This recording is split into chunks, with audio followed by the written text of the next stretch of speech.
En pendant de ma dernière vidéo sur la souffrance des hommes, je voulais faire une vidéo sur les femmes, sur leur souffrance aussi. Lorsqu'on arrive dans cette vie, on n'a pas de manuel d'explication sur notre fonctionnement, sur notre cerveau, sur comment notre corps fonctionne, sur ce qu'on peut apprendre de lui. On n'a aucun contrôle pratiquement sur notre croissance, on n'a pas de contrôle sur notre évolution. On est juste en fait des vaisseaux de l'évolution du vivant. Comme s'il y avait une volonté supérieure du vivant de nous créer, de nous diriger. Et on est dans l'un des deux sexes. Parfois, ces deux sexes, pour certaines personnes, ne leur suffisent pas.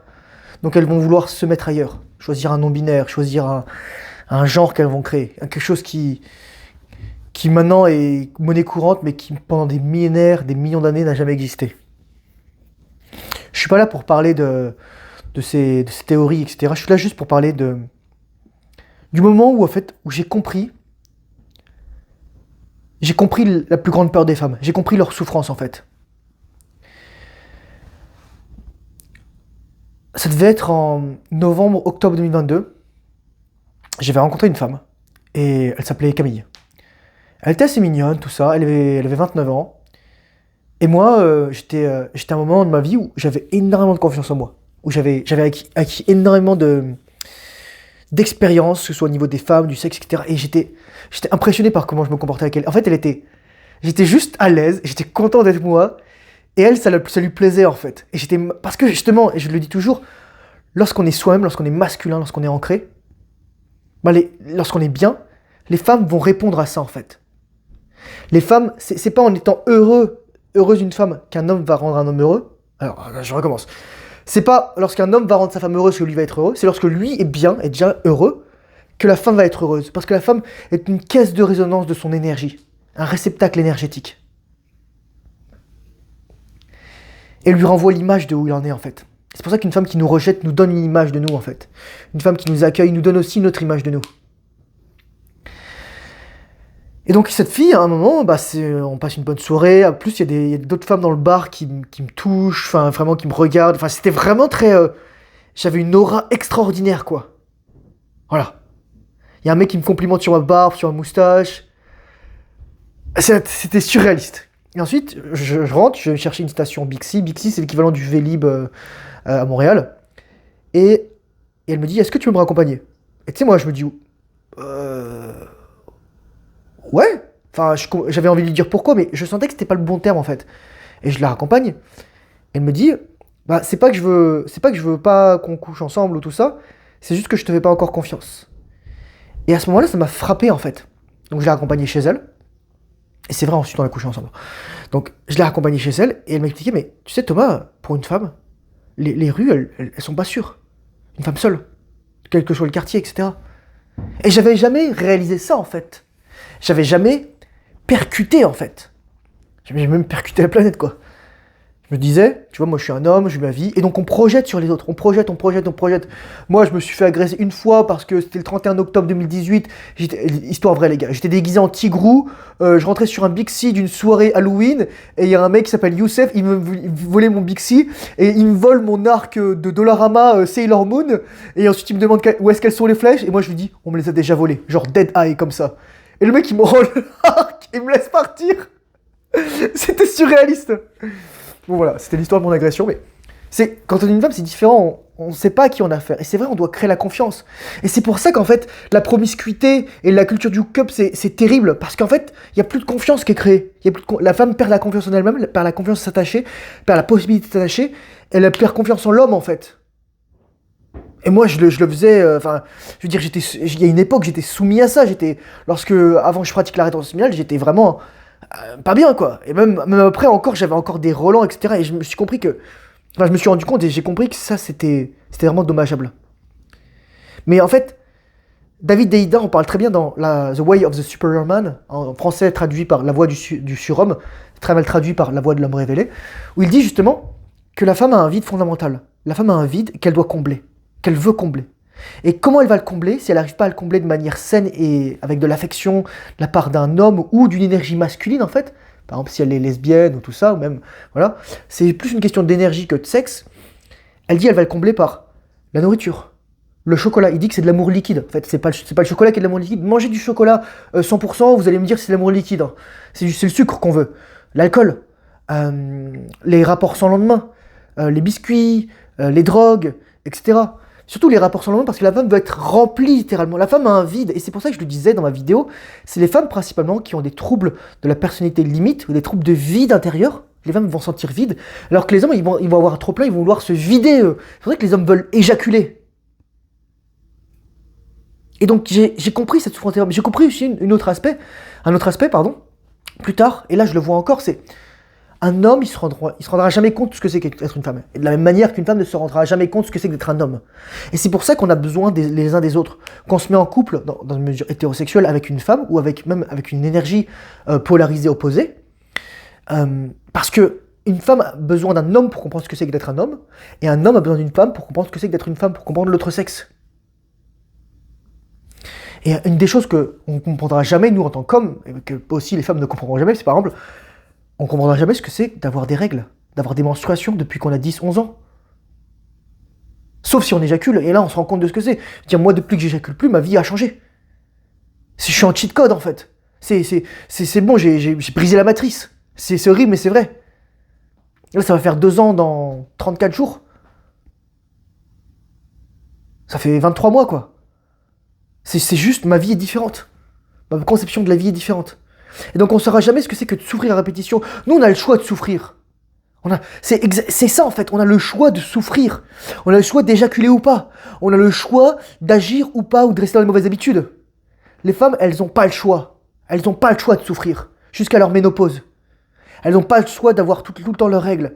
Même si elles prennent leur pilule à répétition. Une de mes ex, elle me disait qu'elle prenait la pilule sur 28 jours, mais elle avait quand même des pertes sanguines. Bah oui, tu peux pas jouer avec le corps humain comme ça. La femme n'a pas le choix de souffrir, l'homme a le choix. Et c'est ça et lorsque l'homme choisit la discipline par rapport au plaisir, c'est là qu'il s'élève en fait. Au-dessus du marasme. Et de la même manière, une femme ne comprendra jamais que l'orgasme d'un homme, c'est pas l'éjaculation. Lorsqu'un homme éjacule, il se vide, il meurt un petit peu en fait. L'éjaculation est semblable aux règles. Il faut des mois pour produire des spermatozoïdes. 2 à 4 mois. Et je dis pas ça pour dire, oh mon Dieu, on souffre, etc. C'est qui souffre le plus, c'est qui est le plus la victime. Non. Je dis juste qu'il y a une incompréhension fondamentale. Et que c'est pour ça que l'essentiel, c'est de communiquer. Et que, oui aussi, et que les femmes, elles sont fragiles, sensibles, insécures, vulnérables. Vulnérables tant par les prédateurs que par la nature. Et c'est pour ça que je dis toujours, le rôle d'un homme, c'est de protéger la femme du chaos qui est à l'intérieur d'elle, à travers ses émotions, à travers ses menstruations.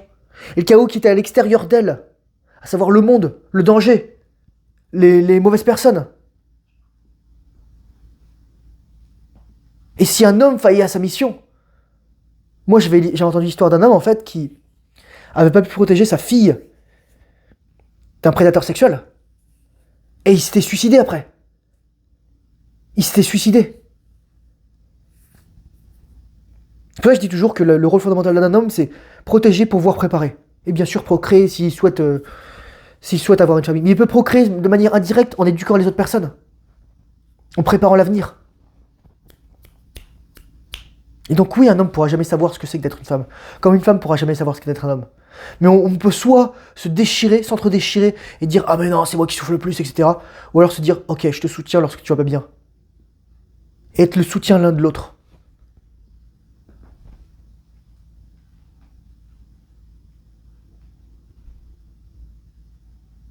Et je le disais encore dans ma vidéo, le narratif de la souffrance des femmes, bien qu'il soit véritable, mais aujourd'hui, avec la propagande que c'est, ne tient pas lorsqu'on sait que 3 personnes sur 4 qui se suicident sont des hommes. Une femme fera beaucoup plus d'idéation et de tentatives, mais elle ne passera jamais à l'acte, tandis qu'un homme, lorsqu'il est déterminé, il saute la vie.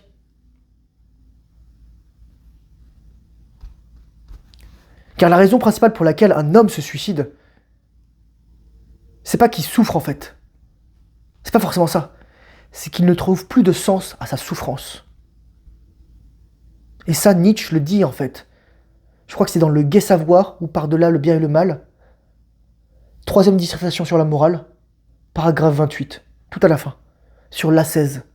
La raison pour laquelle des gens se soumettent à l'ascèse religieuse, ascèse, askésis, en grec qui signifie l'exercice, c'est parce qu'il y a un sens à leur souffrance. Il dit je souffre pour Dieu, je souffre pour améliorer le monde, etc. Mais là, si tu n'as plus de sens à ta souffrance, si lorsque tu arrives chez toi, ta femme elle te déteste, il n'y a plus de communication, tes enfants te haïssent, ne te respectent pas, qu'est-ce que tu as envie de faire, mec? De prendre ta voiture et de foncer dans le platane le plus proche.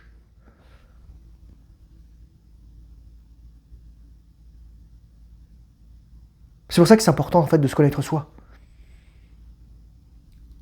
Et moi je dis qu'en tant qu'homme, le plus grand effort qu'on puisse faire, la plus belle chose qu'on puisse faire, c'est de se mettre dans les chaussures d'une femme une journée. De se dire, finalement aussi, c'est pas évident pour tous. Il y a un discours très toxique en fait dans la red pill et la masculinité de dire ah mais c'est facile d'être une femme, il y aura toujours des mecs, etc. Mais les femmes ne veulent pas de ces mecs qui sont après elles. Elles n'en veulent pas. Elles veulent cette figure paternelle en fait. Elles quittent leur père pour trouver une autre figure paternelle avec qui elles vont fonder une famille. C'est ça en fait. Ce qu'on veut, c'est une relation père-fille, dans une certaine mesure, et pas mère-fils. Une femme ne veut pas d'un autre enfant dont elle doit s'occuper.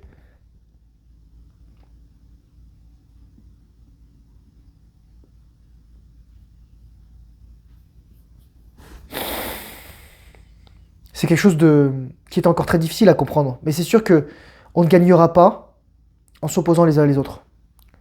Et même si Tyler Durden, il dit très simplement on a été élevé par des femmes, crois-tu que c'est une autre femme qui pourra résoudre notre problème? Bien sûr que c'est pas le cas.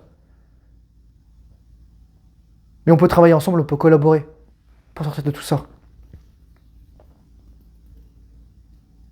On peut faire preuve d'empathie, d'écoute.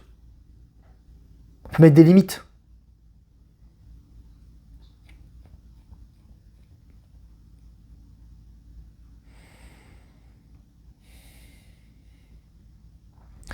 Je pense que c'est important de dire ces choses-là parce qu'il y a beaucoup de choses qui sont dites, notamment dans la manosphère, la red pill, qui font croire que les femmes sont des êtres démoniaques, etc. C'est un peu le pendant, je dirais, freudien, actuel, comment comment on a monté Freud. Freud, pour Freud, d'après certaines interprétations, Freud il disait, oui, l'enfant est un pervers polymorphe. Je fais, on va se calmer les gars, on va se calmer. Et là pareil, on dit que, on a l'impression que tous les maux des hommes sont à cause des femmes. Non, c'est juste qu'il y a des agendas derrière et les femmes sont instrumentalisées pour ça. Et la pire chose qu'on puisse faire, c'est blâmer les femmes pour ça.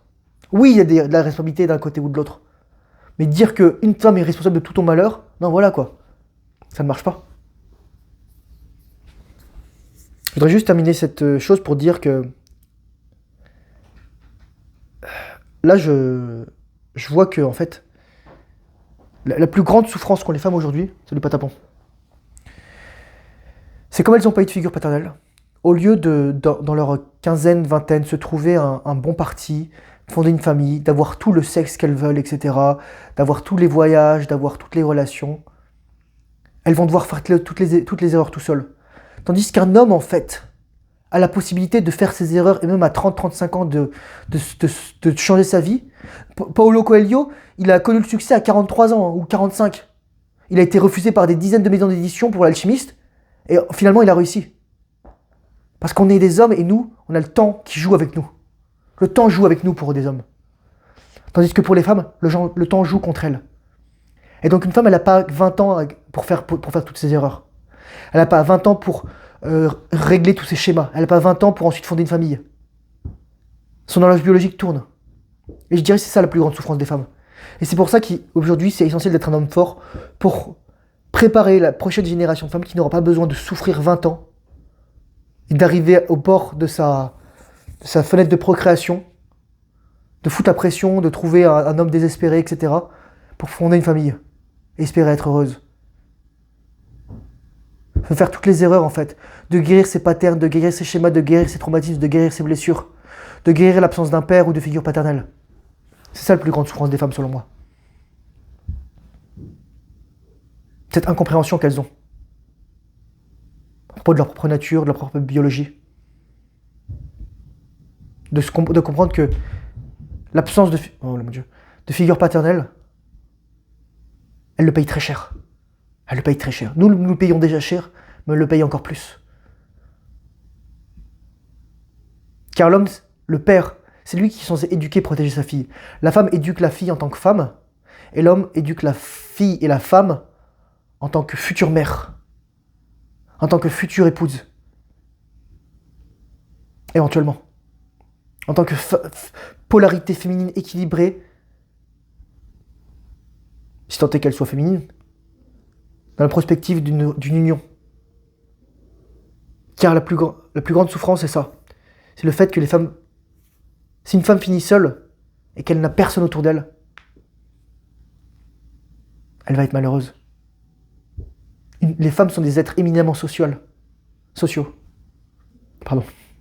Parce que nous, les hommes, nous, on a notre solitude et on l'aime bien parfois. On va vivre en tant qu'ermite. Oui, on aura besoin de tisser des liens, mais on est une communauté d'hommes. La communauté de femmes n'existe pas en tant que telle. Le seul moment où les femmes, elles se tirent pas dans les pattes, c'est lorsqu'elles sont liées à un homme. Si elles sont seules, elles vont se tirer dans les pattes pour avoir un homme. Alors, je le sais, je l'ai vu. Et ma mère me raconte des histoires des femmes qui ont 50, 60, 70 ans qui font encore ça, quoi.